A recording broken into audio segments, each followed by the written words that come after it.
गेल्या काही महिन्यांपासून बीड जिल्हा अनेक घटनांमुळे चर्चेत आहे. आता रमजान ईदच्या एक दिवस आधी बीडमधील एका मशिदीमध्ये स्फोट झाल्याची धक्कादायक घटना समोर आली आहे.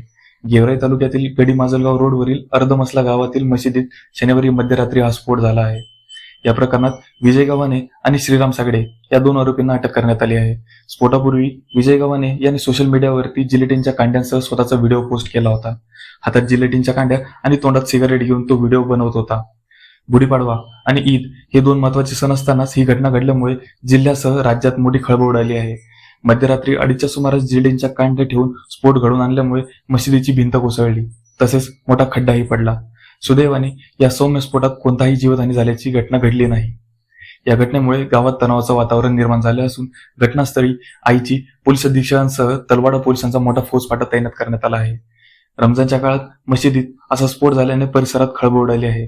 दरम्यान घटनेची माहिती मिळताच बीड जिल्ह्याचे SP आणि छत्रपती संभाजीनगरचे वरिष्ठ अधिकारी घटनास्थळी उपस्थित झाले आणि त्यांनी व्हिडिओग्राफीच्या माध्यमातून पंचनामा केला. आरोपींना शिक्षा व्हावी अशी मागणी स्थानिकांनी केली आहे. उद्या रमजान ईद असल्यामुळे पोलिसांनी मुस्लिम समुदायाला शांत राहण्याचं आणि कुठल्याही अफवांवर विश्वास न ठेवण्याचं आवाहन केलं आहे.